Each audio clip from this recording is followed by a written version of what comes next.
Dan Itu itu mahar itu sangat penting ya, Bang.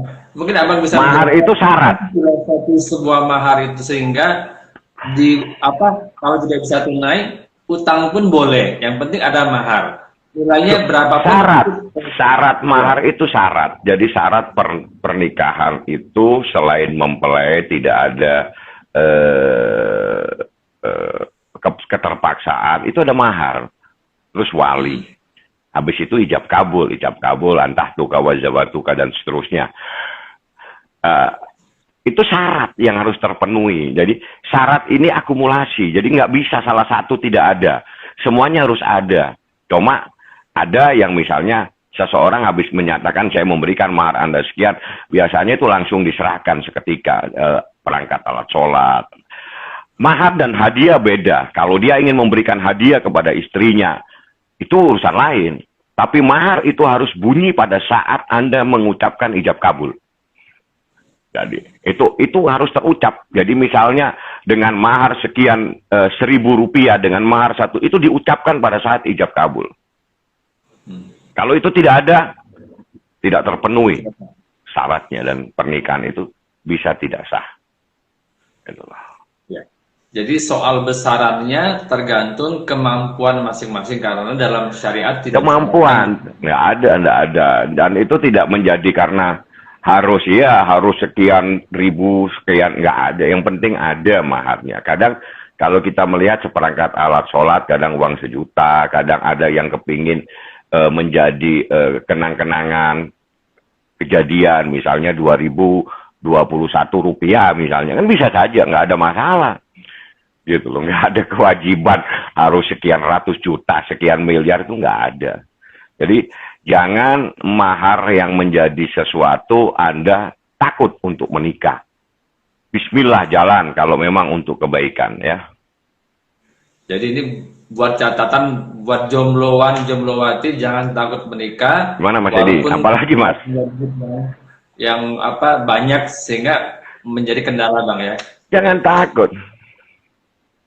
Tetap semangat Bang ya, kalau teman-teman pengen menikah pasti ada jalan. Oke Bang, Ada dari jalan karena untuk kebaikan itu ya.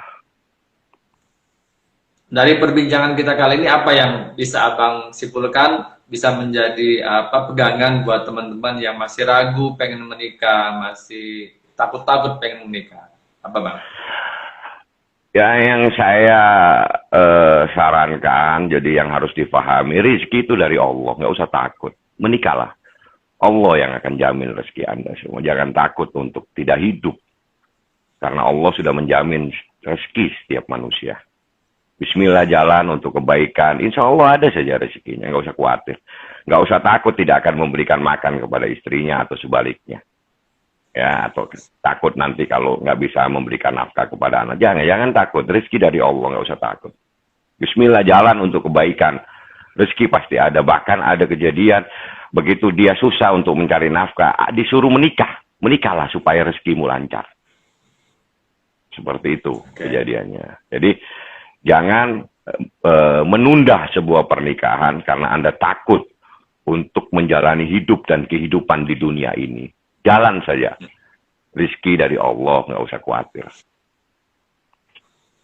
Sementara soal apa komunikasi yang terhambat, misalnya tidak ada izin, tidak ada restu, itu harus dijalani supaya cair hubungannya, supaya lancar hubungannya ya Bang ya. Itu kendala yang menjadi PR itu ya.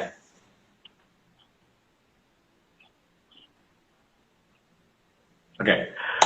Oke Bang. Ya, karena ndak baik lah kalau ada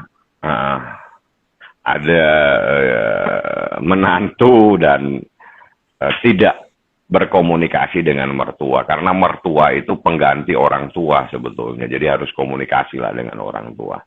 Jadi jangan terus ego yang muncul, terus silaturahmi putus, apalagi silaturahmi dengan mertua. Jadi jangan terus suka anaknya, tidak suka keluarganya. Ini nggak bener nih. Ya, harusnya kalau kita suka anaknya, kita harus juga bisa menerima apapun keberadaan keluarganya. Seperti itu. Oke, terima kasih sekali nih Bang Fahmi sudah ngasih pencerahan, arahan buat teman-teman bahwa ada solusi setiap permasalahan. Yang penting dibicarakan, yang penting diselesaikan. Bang Fahmi, terima kasih banget atas... Ya, makasih Mas Edi. Kapan-kapan kita ketemu lagi, nanti kita bahas yang lain ya. Salam semua, sukses selalu untuk Bebdo. Terima kasih Bang. Assalamualaikum warahmatullahi wabarakatuh. Waalaikumsalam warahmatullahi wabarakatuh.